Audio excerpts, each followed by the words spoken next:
taikina on tässä noussut tai levännyt noin 10 minuuttia. Ja tehdään näitä palloja. Tässä olisi ollut noin joku 400 grammaa. Ehkä näitä jauhoja tulee 1, 2, 3, 4 ja 5 palloa.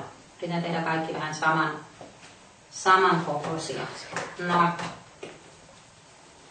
Pyöritetään ne näin. Ja kaulitaan. Ja sitten oman maun mukaan ihan kuka haluaa ohkaisen pietinan, kuka haluaa halkaista keskeltä. Minä teen nyt ehkä noin 4. Pistän nämä pallot tänne, teen ottimella.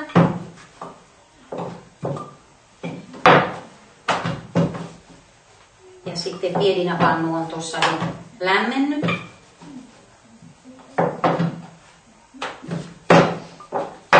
Noin. Ja nyt sitten tämä piedina pistetään tähän pannulle.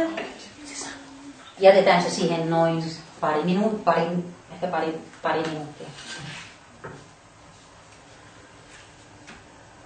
Ja sitten kehotan kuitenkin, että ei tätä piedinaa leipää kannata tehdä ennen kuin toinen on valmis, että kannattaa tehdä yksi kerralla. Nyt alkaa jo ruskistua. Uskon, että se myös voi tehdä ilman piedinapannua, että se voi tehdä myös paistinpannussa. Ja nyt mulla oli tää mukana, niin teemme näin, mutta uskon, että se myös voi tehdä tuossa paistinpannussa tosiaan.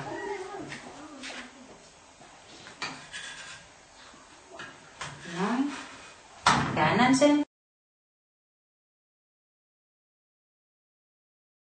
Joo, ja nyt kun on käännetty, niin sitten voi alkaa jo tehdä toista.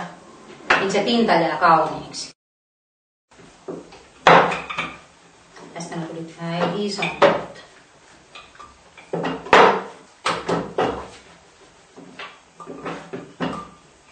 Ja jos tämä taikina tuntuu, että se jää kaulimeen kiinni, niin siihen voi vähän lisätä sitten jauhoja.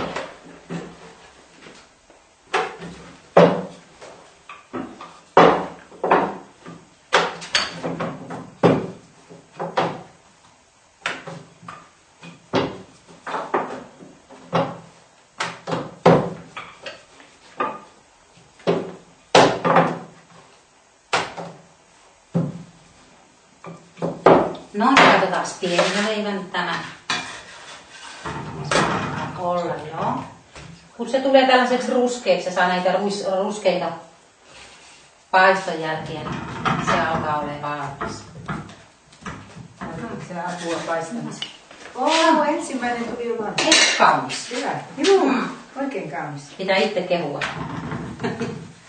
Noin. Tämä nyt ei ole ihan pyöreä. Hyvä. Montako sulla nyt olikaan? 5 palloa. 5 palloa tuli tuossa. Joo, mä yleensä lasken niin, että noin vajaa 100 grammaa per henkilö jauhoiksi. Että jos on 5 henkilöä, niin 6 piedinaa tulee noin 6 piedinaa, puolesta kilosta jauhoja. Joo, se onkin hyvä nyt. Ja onhan tää hyvä sitten pakastaa myös, jos jää. Niin, just. Meillä yleensä ei jää. Ei meilläkään. Ei.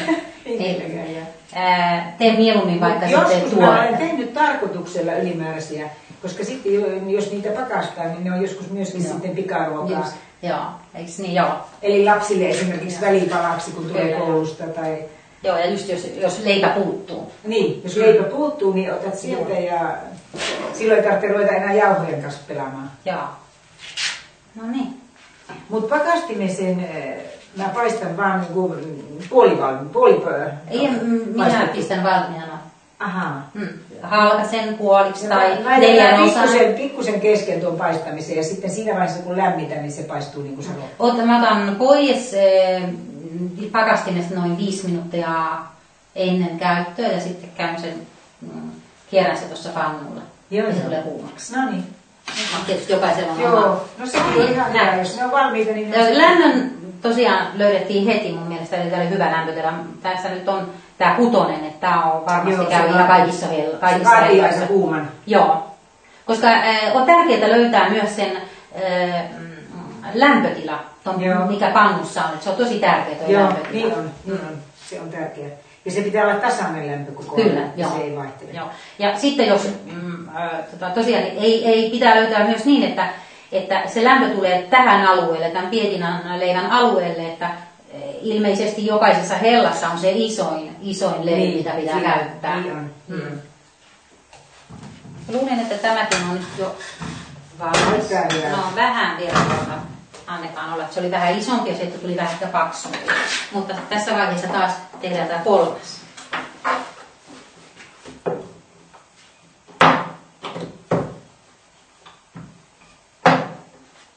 Mä olen ihastunut kovasti tähän piadinaan, kun se on hyvä ateria. Me syödään esimerkiksi usein pelkästään ilta-ateriana. Tai sitten se on semmoinen leivänkorvike. Tai sitten se on varavälipala. Se käy niin monen tilanteeseen, että aina käy.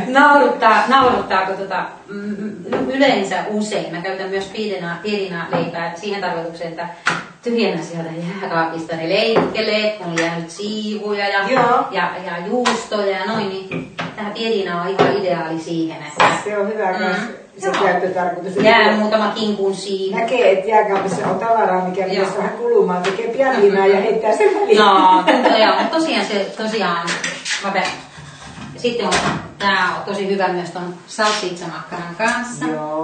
Nyt mulla on tää teline tässä, koska kuumaa. Että yleensä mä teen niin, että kun ne on valmiita, niin mä en halua, että ne koskee toisiaan.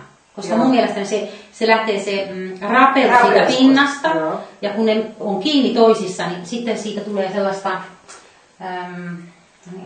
kosteesta, nihkeä. Joo. Samalla tavalla. Okei. Ai kun rupesi hyvin kuplimaan toi. No yleensä mulla ei kupli, että nyt en tiedä mitä oli. Mulla kuplii aika paljon, vaikka mä en käydä leiviä. Mä sitten haarukalla pistelen, jos tulee isoja kuplia. Tiedätkö, että toiset laittaa myös rosmariinia sisään. Miksei? Rosmariinitiekkiä. Sitä on monta ideaa voi tehdä. Joo. Kaikkihan on ymmärtävissä.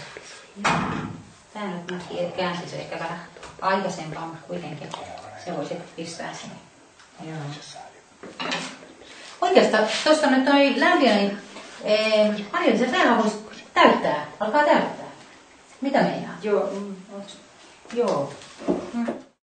No niin, pienitä leivät on nyt sitten valmiina. Ja tässä aletaan täyttämään. Tuossa Marja-Liisa pistää teet mieluisan. Mistä sä tykkäät? Mistä sä tykkäät? Tää on minun herkkuleipä. Niin on myös mun. Nami nami. Nami nami. Squacquerone formaggio, juustoa, rucola. Ja minä olen kaatanut poggioviiniä. Noin. Sangiovese. Mä sanon aina näin, että laitetaan puolikkaalle, kun mä neuvon ihmisille. Me laitetaan puolikkaalle ja kirjan kanssa kiinni. Okay. Miten sinä teet? No joo, niin mä teen, mutta mä olisin kyllä pistänyt enemmän tuota juustoa. Juustoa? Joo. No laitetaan. Se pitää maistua siinä. Sitä on joka puolella. Okei, no se on sitten jokaisen makuasia. Noin. Okei. Ja sitten myös kun sä taitat sen, niin oikeastaan se voi, jos halutaan, niin pistää myös puoliksi. Että niin, tästä vielä voi. Niin. Joo. Jos haluaa niin. Mutta näin. Olossa sen yhden. Näin, niin sitten niin. kaikissa. Joo, voidaan maistella. Sitten niin. Tessää toinen. Joo, no niin. Okay. Ai, kiitos. Kiitos. Noin. Kiitos. Nyt sitten mielipiteet. Noniin. Ihana. Hyvä. Lämmintä. Hyvä. Rukola maistat ihan kevyttä. Paljon sitä pitää olla täytetty. Joo. Niin pitää. No sitten voi myös mortadellalla. Mitä saa Suomesta? Mortadellaa, salamia. Yleensä kaikkia leikkeleitä myös. Eihän se nyt tarkoita, että sun pitää salamimakkaraa ihan pakosta siihen olla. Kaikki leikkeleet, mitä Suomesta saa, niin sinne vaan väliin. Joo. Jopa lämmin savulohikin on hyvä. Niin. Minä olen kokeillut. Joo. Niin. Ihan mitä vaan. Mitä siis yleensä leivän päälle voi pistää? Pelkkää juustoa, eiks vaan? Jos joku tykkää sitten leikkeleistä. Ja minun poika laittaa paistettua kananmunaakin. Se on ihan... Niin, voihan sitä tässä käyttää niin paljon paljon mahdollisuuksia. Se on ihan makukysymys, mistä kukin tykkää. Tsin! Ja hyvää myöhäistä juhannusta. Kiitos samoin. Kesälle ja piadinalle. Ai kun hyvä. Sitten tää on kiva ohjelmanumero. Semmoinen olla yhdessä.